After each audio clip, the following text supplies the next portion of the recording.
മംഗല്യസൂത്രം ഭാഗം 18. രചനാ സംഭാഷണം രുദ്രപ്രിയ.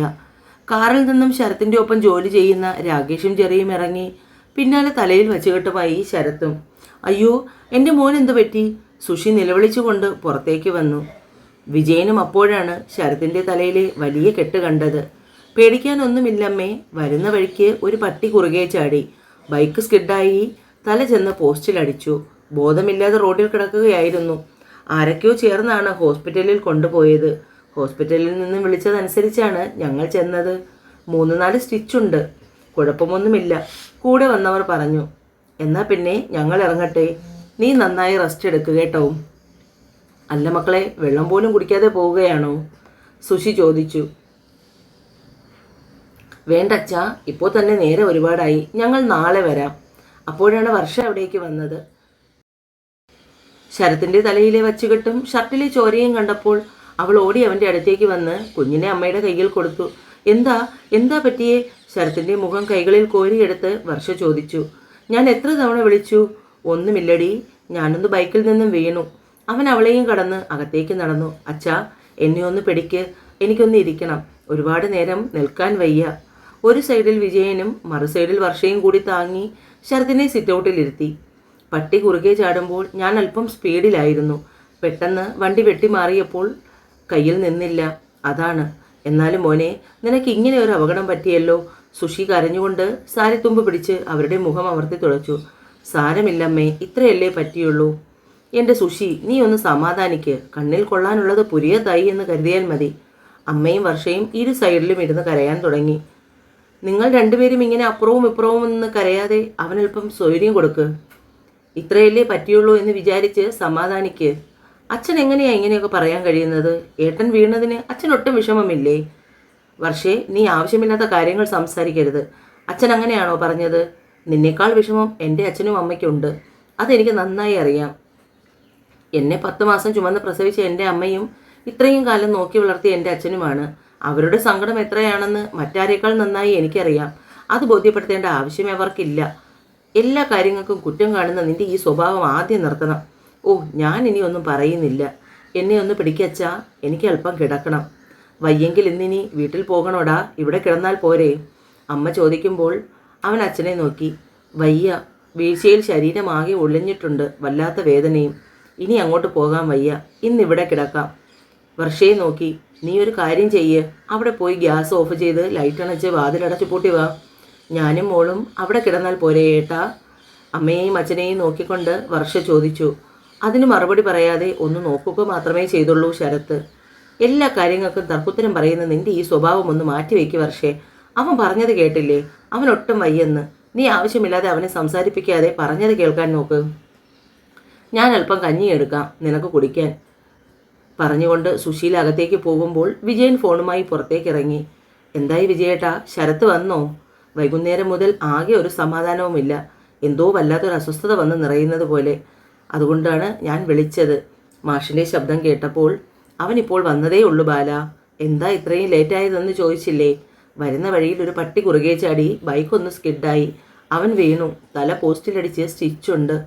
ഇപ്പോൾ കൂടെ ജോലി ചെയ്യുന്നവർ കൊണ്ടാക്കിയിട്ട് പോയതേ ഉള്ളൂ. അയ്യോ, ഞാനപ്പോൾ വരാം. അത്രയ്ക്ക് വലിയ കുഴപ്പമൊന്നുമില്ല ബാല. നെറ്റിയിൽ ചെറിയൊരു മുറിവ്, ഒരു 2-3 സ്റ്റിച്ച്, അത്രയേ ഉള്ളൂ. ഈ പാതിരാത്രി താനാ ടീച്ചറിനെ അവിടെയാക്കി വരാൻ നിൽക്കണ്ട.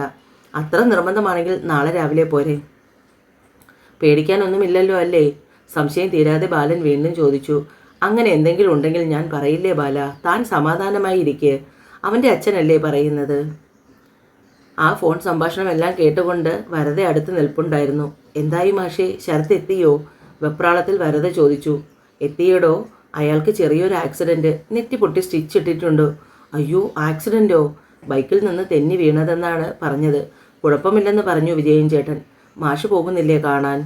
ഇന്നിനി രാത്രി വെപ്രാളത്തിൽ ചെല്ലണ്ട, നാളെ സമാധാനത്തിൽ ചെന്നാൽ മതിയെന്ന് വിനയൻ്റെ അച്ഛൻ തന്നെയാ പറഞ്ഞത്. ഞാനും കൂടി വന്നോട്ടെ മാഷേ? അതെന്താടോ അങ്ങനെ ഒരു ചോദ്യം? നമ്മൾ രണ്ടുപേരും കൂടിയല്ലേ പോകുന്നത്. ബാലൻ വിളിച്ചതിനെക്കുറിച്ച് മാഷ് ശരത്തിനോട് സംസാരിച്ചു. ഈ രാത്രി വരാൻ നിൽക്കുകയായിരുന്നു. ഞാനാണ് പറഞ്ഞത് നാളെ വന്നാൽ മതിയെന്ന്. അച്ഛൻ വേണമെങ്കിൽ ശരത്തേട്ടനെ കണ്ടോട്ടെ, ആ സ്ത്രീ വരണ്ട. എടുത്തടിച്ചതുപോലെ വർഷ പറഞ്ഞു. വർഷേ, നിന്റെ ഈ സ്വഭാവം ഇനിയും മാറ്റിവെച്ചില്ലെങ്കിൽ പറഞ്ഞിട്ട് നിനക്ക് കാര്യമില്ല. എങ്കിലും വിജയൻ പെട്ടെന്ന് ദേഷ്യത്തിൽ അത്രയും പറഞ്ഞപ്പോൾ വർഷ ഇരുന്നിടത്തു നിന്നും എഴുന്നേറ്റ് പോയി. കാരണം അച്ഛൻ അങ്ങനെ ഒന്നും പറയുന്ന സ്വഭാവക്കാരനല്ല. ഒന്നും പറയേണ്ട എന്ന് വിചാരിച്ച് ഒഴിഞ്ഞു മാറുമ്പോൾ നിന്റെ അച്ഛനും സ്ഥാനം കൊണ്ട് നിന്റെ അമ്മയുമാണ് ശരത്തിനെ കാണാൻ വരുന്നത്. അവരെ വരണ്ടെന്ന് പറയാനുള്ള അധികാരം നിനക്കില്ല. ഇത്രയൊക്കെ ആയിട്ട് നീ ഒന്നും ഒരു ഇഞ്ച് പോലും പഠിക്കുന്നില്ലല്ലോ. കഷ്ടം തന്നെ. ഇത്രയും നല്ലൊരു അച്ഛൻ്റെ മകളായി ജനിച്ചിട്ടും നിനക്ക് എവിടെ നിന്ന് കിട്ടി ഇങ്ങനെ ഒരു സ്വഭാവം? നിന്നെപ്പോലെ തന്നെ ഒരു സ്ത്രീയാണ് ആ ടീച്ചറും. അവർ അനുഭവിച്ച കഷ്ടതകൾ ഓർക്കുമ്പോൾ ഒരല്പം സഹതാപം പോലും നിനക്കൊന്നും അവരോട് തോന്നുന്നില്ലേ?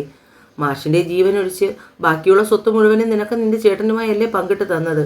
ഇനിയെങ്കിലും ആ പാവത്തിനെ വെറുതെ വിളിട്ടുകൂടെ? വർഷ ഒന്നും മിണ്ടാതെ തലകുണിച്ചു നിന്നു. ഉണ്ണിത്താമാഷിനോട് വിളിച്ച് രാവിലെ തന്നെ ഹാഫ് ഡേ ലീവ് പറഞ്ഞു രണ്ടുപേരും. സുഖുവിൻ്റെ ഓട്ടോ വിളിച്ച് കാത്തു നിൽക്കുമ്പോൾ മാഷ് വരതയോട് പറഞ്ഞു, അറിയാമല്ലോ, അവിടെ എത്തിക്കഴിയുമ്പോൾ വർഷയുടെ സ്വഭാവം വിഷം തുപ്പിക്കൊണ്ടേയിരിക്കും. ചിലപ്പോൾ വിനയനും കാണും. രണ്ടുപേരും കൂടി ചേർന്നാലുള്ള അവസ്ഥ തനിക്ക് ഞാൻ പറയാതെ അറിയാമല്ലോ. വിഷമപ്പെടുത്തുന്ന എന്തെങ്കിലും പറഞ്ഞു കഴിഞ്ഞാൽ അപ്പോൾ ഞാൻ തന്നെയും കൂട്ടി അവിടെ നിന്ന് ഇറങ്ങും. എന്നെക്കുറിച്ച് എന്ത് പറയുമെന്നോർത്ത് മാഷ് വെറുതെ സങ്കടപ്പെടേണ്ട. ഞാൻ കാരണം മാഷും മക്കളും പിണങ്ങാതിരുന്നാൽ മാത്രം മതി എനിക്ക്. എൻ്റെ സങ്കടം അത് സാരമില്ല മാഷേ. അത് സാരമുണ്ട്. എനിക്കിപ്പോൾ തൻ്റെ സങ്കടവും കാര്യമുള്ള കാര്യമാണ്. എന്തിനാ ഇങ്ങനെ എല്ലാത്തിൽ നിന്നും ഉൾവലിയണേ? എനിക്ക് നിൽക്കാൻ പറ്റുന്നിടത്തൊക്കെ തനിക്ക് നിൽക്കാൻ കഴിയണം. തനിക്ക് നിൽക്കാൻ കഴിയാത്തടത്ത് ഞാനും വേണ്ടടോ. ഒരു വഴക്ക് വേണ്ടെന്നേ ഞാൻ ഉദ്ദേശിച്ചുള്ളൂ മാഷേ. സുഖുവിൻ്റെ ഓട്ടോയിൽ കയറുമ്പോൾ മാഷിൻ്റെ മുഖത്ത് അത്ര തെളിച്ചമില്ലായിരുന്നു. എന്താ മാഷേ, എന്ത് പറ്റി? മുഖം വല്ലാതിരിക്കുന്നല്ലോ, സുഖമില്ലേ? സുഖുവിൻ്റെ ചോദ്യം കേട്ടപ്പോൾ ടീച്ചർ മാഷിൻ്റെ മുഖത്തേക്ക് നോക്കി. ഇല്ലടോ, കുഴപ്പമൊന്നുമില്ല. അല്ല മാഷേ, മുഖം വല്ലാതെ ഇരിക്കുന്നു, അതുകൊണ്ട് ചോദിച്ചതാണ്. അപ്പോഴേക്കും വണ്ടി ഏകദേശം ടൗൺ ഭാഗത്തേക്ക് കടന്നു. മാഷ് സുഖുവിനോട് ഓട്ടോ നിർത്താൻ പറഞ്ഞു.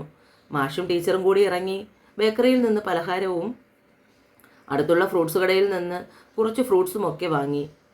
രാവിലെ വിനയൻ വിളിക്കുമ്പോഴാണ് വർഷ ശരത്ത് വീണ കാര്യങ്ങളെക്കുറിച്ച് പറഞ്ഞത്. ഇന്നലെ രാത്രി തന്നെ നിനക്കിത് എന്നെ വിളിച്ചു പറയാൻ പാടില്ലായിരുന്നോ? അളിയൻ എന്ത് വിചാരിക്കും? ഞാനൊന്ന് വന്ന് നോക്കിയേനെ. അങ്ങനെ ഓടിപ്പിടച്ച് വരേണ്ട കാര്യമുണ്ടെന്ന് തോന്നിയില്ല ഏട്ടാ. അതുകൊണ്ടാണ് ഏട്ടനെ രാത്രി തന്നെ വിളിച്ച് പറയാത്തത്. നീ എന്നിട്ട് അച്ഛനെ വിളിച്ച് പറഞ്ഞായിരുന്നോ? ഇല്ല, ഞാൻ വിളിച്ച് പറഞ്ഞില്ല. ഇവിടുത്തെ അച്ഛൻ വിളിച്ച് അച്ഛനോട് പറയുന്ന കേട്ടു. പറഞ്ഞു കേട്ട ഉടനെ വന്നു കാണുമല്ലോ യുവമിഥുനങ്ങൾ. അല്പം പുച്ഛം കലർത്തിയാണ് വിനയൻ അത് പറഞ്ഞത്. ഇവിടുത്തെ അച്ഛൻ പറഞ്ഞു രാത്രിയിൽ ഓടിപ്പിടച്ച് വരേണ്ട ആവശ്യമില്ലെന്ന്. അതുകൊണ്ട് ചിലപ്പോൾ ഇന്ന് വരുമായിരിക്കും. എന്നാൽ പിന്നെ ഒരു കാര്യം ചെയ്യാം, ഞങ്ങൾ വൈകുന്നേരം എങ്ങാനും വരാം. എനിക്ക് രാവിലെ അത്യാവശ്യമായി ഓഫീസിലും പോകണം. വെറുതെ എന്തിനാ ഹാഫ് ഡേ ലീവ് കളയുന്നത്? അത്രയും പറഞ്ഞുകൊണ്ട് വിനയൻ ഫോൺ കട്ടാക്കി. ശരത്തിന് രാവിലെ എഴുന്നേറ്റപ്പോൾ ശരീരമാകെ വല്ലാത്ത വേദന തോന്നി. ഇന്നലെ ടാബ്ലറ്റും ഇഞ്ചക്ഷനും ഒക്കെ എടുത്തപ്പോൾ അത്ര വേദനയില്ലായിരുന്നു. പക്ഷേ ഇന്നാണ് ശരിക്കും ശരീരവേദന അറിയുന്നത്. രാവിലെ ടോയ്ലറ്റിൽ പോകാനും മറ്റും അവനെ അച്ഛൻ പതിയെ പിടിച്ചുകൊണ്ട് പോയി. വേദന കുറവില്ലെങ്കിൽ നമുക്കൊന്നുകൂടി ഹോസ്പിറ്റലിൽ പോകാമെടാ. അവൻ്റെ വേദന കണ്ടപ്പോൾ അച്ഛന് വല്ലാത്ത സങ്കടം തോന്നി. വേണ്ട അച്ഛാ, നന്നായി ശരീരം ഉലഞ്ഞതിൻ്റെയാണ്, അതങ്ങ് മാറിക്കോളും. ഏകദേശം 12 മണിയോടടുപ്പിച്ച് മാഷും വരതയും കൂടി വന്നു. സുഖുവിന് ടൗണിൽ വല്ല ഓട്ടോ ഉണ്ടെങ്കിൽ ഓടിയേച്ചും വാ, ഞങ്ങൾ എന്തായാലും ഇറങ്ങാൻ വൈകുന്നേരമാകും. മാഷ് പറഞ്ഞപ്പോൾ സുഖു സന്തോഷത്തോടെ ഓട്ടോയും എടുത്തുകൊണ്ട് പോയി. അകത്തേക്ക് കയറിയ വരതയെ നോക്കി സുഷി ചിരിച്ചു. ഇന്നിപ്പോൾ രണ്ടുപേരും ലീവാക്കിയല്ലേ? വിജയൻ അവരെ കണ്ട് അടുത്തേക്ക് വന്നു. ഒരു അത്യാവശ്യം വേണ്ടി വന്നാൽ പിന്നെ ലീവ് എടുക്കണ്ടേ വിജയൻ ചേട്ടാ? ഓട്ടോ വന്ന് നിൽക്കുന്ന ശബ്ദം കേട്ടപ്പോഴേ പുറകിൽ നിന്ന വർഷയ്ക്ക് അച്ഛനാകുമെന്ന് മനസ്സിലായി. അവൾ ചെയ്തുകൊണ്ടിരുന്ന ജോലി മതിയാക്കി ചുരിദാറിൽ കയ്യും തുടച്ചുകൊണ്ട് പുറത്തേക്ക് വന്നു. അങ്ങനെ ലീവ് എടുത്ത് ഇവിടെ വരെ വന്ന് ബുദ്ധിമുട്ടേണ്ട ആവശ്യമൊന്നും ഇല്ലായിരുന്നു. അത്രയ്ക്ക് കിടപ്പിലൊന്നും ആയി പോയിട്ടില്ല എൻ്റെ ശരത്തേട്ടൻ. ആരോട് എന്താണ് എപ്പോഴാണ് സംസാരിക്കേണ്ടതെന്ന് അറിയാത്തത് നിന്റെ വലിയ പ്രശ്നമാണ് വർഷേ. വിജയൻ അവളുടെ പറച്ചിൽ കേട്ടപ്പോൾ വർഷ ഒന്നും മിണ്ടാതെ അകത്തേക്ക് കയറിപ്പോയി. അപ്പോഴൊന്നും വരതയെ നോക്കുക പോലും ചെയ്തില്ല. ബാലൻ വാ, അകത്ത് കിടക്കുകയാണ് ശരത്ത്. ശരീരമൊക്കെ നല്ല വേദനയാണ്. മാഷും വരതയും കൂടി അകത്തേക്ക് കയറി ചെല്ലുമ്പോൾ ശരത്ത് ഒരു വശം ചരിഞ്ഞ് കിടപ്പുണ്ട്. വേദനയ്ക്കുള്ള ഗുളിക കഴിച്ചു, അതിൻ്റെ മയക്കത്തിലാ. ശരത്തേ, എടാ മോനെ, ദാ ബാലമാഷ് വന്നിരിക്കുന്നു. അച്ഛൻ അവനെ തട്ടി വിളിച്ചു. വേണ്ട, ഉറങ്ങുന്നെങ്കിൽ ഉറങ്ങിക്കോട്ടെ വിജയൻ ചേട്ടാ, ചിലപ്പോൾ നല്ല ക്ഷീണവും വേദനയും കാണും. പക്ഷെ മാഷിൻ്റെ ഒച്ച കേട്ടതും ശരത്ത് കണ്ണു തുറന്നു. മാഷിനെയും ടീച്ചറിനെയും മാറി മാറി നോക്കി. അച്ഛൻ എന്നെ ഒന്ന് ചാരി ഇരുത്തിക്കേ. ഇരു കൈകളിലെയും മുട്ടിന് നല്ല പരുക്കുള്ളത് കാരണം കൈകുത്തി തനിയെ എഴുന്നേൽക്കാൻ അവന് വയ്യായിരുന്നു. എങ്ങനെയുണ്ട്? വേദന കുറവില്ലെങ്കിൽ നമുക്കൊന്നുകൂടി ഹോസ്പിറ്റലിൽ പോകാം. അച്ഛൻ്റെ അഭിപ്രായമായിരുന്നു മാഷിനും. വേണ്ട മാഷേ, കുഴപ്പമൊന്നുമില്ല. വരദ ഒന്നും മിണ്ടാതിരിക്കുന്നത് കണ്ട് ശരത്ത് ചോദിച്ചു, എന്താ ടീച്ചറെ ഒന്നും മിണ്ടാതിരിക്കുന്നത്? അവൾ മറുപടി ഒന്നും പറഞ്ഞില്ല. എല്ലാത്തിനും പുഞ്ചിരിക്കുക മാത്രം ചെയ്തു. വർഷ കണ്ടില്ലേ അച്ഛൻ വന്നത്? ഓ കണ്ടു. നിന്റെ ഭാര്യ വായിൽ തോന്നി എന്തൊക്കെയോ വിളിച്ച് പറഞ്ഞിട്ട് അകത്തേക്ക് കയറിപ്പോയി. സുഷി പറഞ്ഞു, അവൾക്ക് എത്ര കിട്ടിയാലും പഠിക്കില്ല. അതങ്ങനെ ഒരു ജന്മം. സാരമില്ല. വരദ കയ്യിലിരുന്ന ഫ്രൂട്ട്സിൻ്റെ കവർ സുഷിയെ ഏൽപ്പിച്ചു. കിങ്ങിണിമോൾ ഉണർന്നു കരഞ്ഞതും സുഷി വേഗം പോയി കുഞ്ഞിനെ കയ്യിലെടുത്തു. കുഞ്ഞുമായി ശരത്തിൻ്റെ റൂമിലേക്ക് വരുമ്പോൾ വരദ കസേരയിൽ നിന്ന് എഴുന്നേറ്റ് കുഞ്ഞിനെ കയ്യിലേക്ക് വാങ്ങി. അവൾ കുഞ്ഞിനെ എടുത്ത് തോളിൽ കിടത്തി തലോടിയും അവളെ കൊഞ്ചിക്കുകയും ചെയ്യുന്നത് കണ്ടുകൊണ്ടാണ് എല്ലാവർക്കും കുടിക്കാനുള്ള ജ്യൂസുമായി വർഷ അവിടേക്ക് വന്നത്. എല്ലാവർക്കും ജ്യൂസ് കൊടുത്തു കഴിഞ്ഞ് കുഞ്ഞിന് കൈ നീട്ടിയപ്പോൾ കുഞ്ഞ് അവളുടെ അടുത്തേക്ക് പോകാൻ കൂട്ടാക്കിയില്ല. മാഷും വിജയനും കൂടി ഓരോന്ന് സംസാരിച്ചിരുന്നപ്പോൾ ടീച്ചറെയും വിളിച്ചുകൊണ്ട് സുഷി അകത്തേക്ക് പോയി. അടുക്കളയിൽ ഉച്ചയ്ക്ക് കാര്യമായ പാചകത്തിൻ്റെ തിരക്കിലാണ്. അവന് കാല് വയ്യാത്തത് കൊണ്ട് ഇവിടെ കിടന്നാൽ മതിയെന്ന് അച്ഛൻ പറഞ്ഞു. അതാണ് പാചകവും ഇവിടെ ആക്കിയത്. അവിയലിനുള്ള കഷ്ണങ്ങൾ അരിയുന്ന വർഷയെ നോക്കി സുഷി പറഞ്ഞു. അടുത്ത് ഉടച്ചു വെച്ചിരിക്കുന്ന തേങ്ങാമുറിയിലേക്ക് നോക്കി വരദ കുഞ്ഞിനെ സുഷിയുടെ കയ്യിൽ ഏൽപ്പിച്ച് സാരിയുടെ തോൾമുന്തി പിടിച്ച് ഇടുപ്പിൽ ചെരുകി വെച്ചുകൊണ്ട് ഉടച്ച തേങ്ങാമുറി എടുത്ത് പാത്രത്തിലേക്ക് ചിരണ്ടിയിട്ടു. ടീച്ചർ അതവിടെ വെച്ചേക്കൂ, ഞാൻ ചെയ്തോളാം. സുഷി വരദയെ ജോലി ചെയ്യുന്നത് തടഞ്ഞു. അതൊന്നും സാരമില്ലമ്മേ, ഇതൊക്കെ ഞാൻ വീട്ടിൽ ചെയ്യുന്ന പണികളാണ്. തേങ്ങ ചിരകിയെടുത്ത് വേഗം അതിനെ ജാറിനുള്ളിലേക്ക് ഇട്ടു. അപ്പോഴേക്കും അരിഞ്ഞ പച്ചക്കറികൾ കഴുകി അടുപ്പിലേക്ക് വെച്ചിരുന്നു വർഷ. ഇടയ്ക്ക് കുഞ്ഞു കരഞ്ഞതും സുഷി കുഞ്ഞിനെ വർഷയുടെ കയ്യിലേൽപ്പിച്ച് പാല് കൊടുക്കാൻ പറഞ്ഞു വിട്ടു. കുഞ്ഞിന് പാല് കൊടുത്ത് ഉറക്കിയിട്ട് വരുമ്പോഴേക്കും അവിയലും പുളിശ്ശേരിയും മീൻ വറുത്തതും പപ്പടവും ഒക്കെ ആയിക്കഴിഞ്ഞു. അടുക്കള സ്ലാബ് വൃത്തിയാക്കി പാത്രങ്ങളും കഴുകി തിരിയുന്നായിരുന്നു വർഷ. കഴിക്കാൻ സമയമായപ്പോൾ വരദയും വർഷയും കൂടിയാണ് ആഹാരം ഡൈനിങ് ടേബിളിൽ കൊണ്ടുവച്ചത്. ഭക്ഷണം കഴിച്ചു കഴിഞ്ഞ് ആ പാത്രങ്ങളും കഴുകി വെച്ചതും വരദ തന്നെയായിരുന്നു. എത്രയൊക്കെ അവഗണിക്കാൻ നോക്കിയിട്ടും വരദ ഓരോന്നും കണ്ടറിഞ്ഞ് ചെയ്യുന്നത് കണ്ടപ്പോൾ വർഷയ്ക്കുള്ളിൽ ചെറിയ സന്തോഷം തോന്നി. എന്നാലും അവളത് പുറത്തു കാട്ടിയില്ല. വൈകുന്നേരം ചായയും കുടിച്ചു പോകാൻ ഇറങ്ങുമ്പോൾ മാഷ് ശരത്തിൻ്റെ കയ്യിൽ ഒരു കവർ വെച്ച് കൊടുത്തു. എന്താ അച്ഛാ ഇത്? ഇതിരിക്കട്ടെ, തൽക്കാലം എന്തെങ്കിലും ആവശ്യമുണ്ടെങ്കിലോ?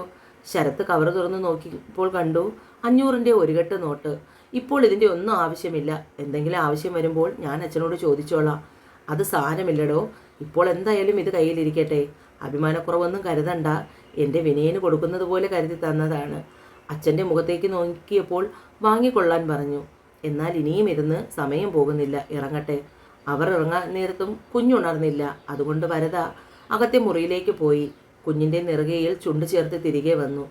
സുഷിയോടും ശരത്തിനോടും ഒക്കെ യാത്ര പറഞ്ഞു. വർഷയുടെ അടുത്തേക്ക് ചെന്നതും അവൾ മുഖം തിരിച്ചു നിന്നു. ബന്ധുവായി കണ്ടില്ലെങ്കിലും ഒരിക്കലും എന്നെ ഒരു ശത്രുവായി കാണരുത്. അവളുടെ കയ്യിൽ തൻ്റെ ഇരു കൈയും ചേർത്ത് പിടിച്ചു.